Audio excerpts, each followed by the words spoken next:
She was the kind of woman the world barely noticed. She walked quietly, spoke softly, and lived simply. Her name was Elena, and she grew up in a small town where people believed silence kept the peace. No one dared to question anything, no one challenged the rules, no one asked why things were the way they were. But inside Elena there lived a restlessness, a soft but growing belief that the truth mattered even when people did not want to hear it.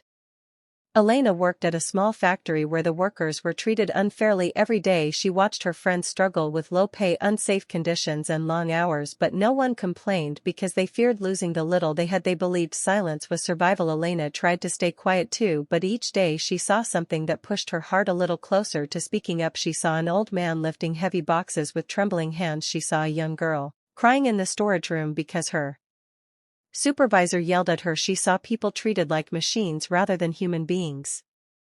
She went home every night thinking maybe tomorrow will be different, maybe things will get better on their own, but nothing changed. Silence protected no one. Still she hesitated because she was ordinary. She was not a leader, not a fighter, not someone with power. She thought to herself, who would listen to me? I am no one, I am just another worker. But deep inside she knew that sometimes the people with no power are the ones who understand injustice the most.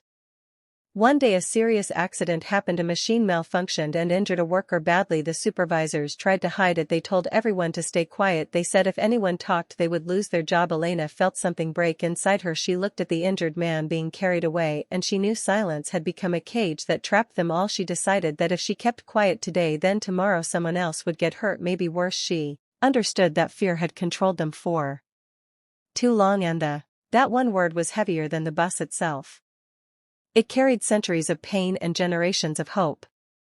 Rosa Parks was not just refusing to give up a seat, she was refusing to give up her dignity. The driver grew angry, calling the police. As the officers approached, she felt fear tightening around her, but underneath that fear was a calm strength. When they asked why she would not stand, she replied, I do not think I should have to. She was arrested and taken away, but she did not complain. She walked with quiet courage, knowing that her small act of defiance would awaken something much larger. When news of her arrest spread across the Black community, the people were outraged. Leaders gathered, including a young pastor named Martin Luther King Jr. They decided that enough was enough. The next morning, thousands of Black citizens refused to ride the buses of Montgomery. They walked for miles to work. They carpooled, shared rides, and supported one another through cold mornings and scorching afternoons.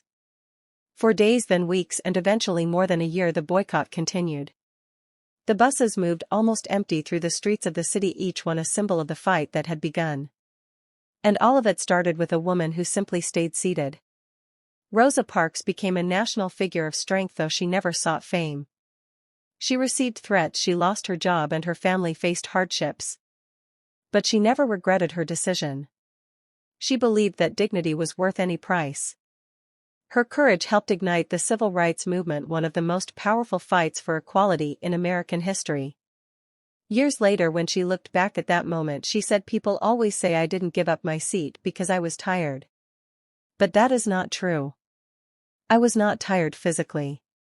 The only tired I was tired of giving in. Slowly things began to change. She found work that respected her. She created routines that felt safe. Her children began to laugh again, filling the home with warmth she had almost forgotten was possible. Nora discovered parts of herself she never knew existed: confidence, resilience, and a voice that no longer trembled when she spoke.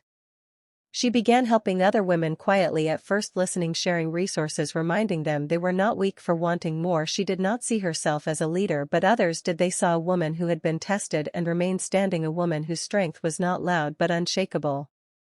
One evening she was invited to speak at a small community gathering. She almost refused, afraid of being seen, afraid of reopening old wounds, but she went, and when she spoke she did not tell a story of victory, she told a story of survival, of breaking points and choices, of fear and courage living side by side. Women listened with tears in their eyes because they recognized themselves in her truth.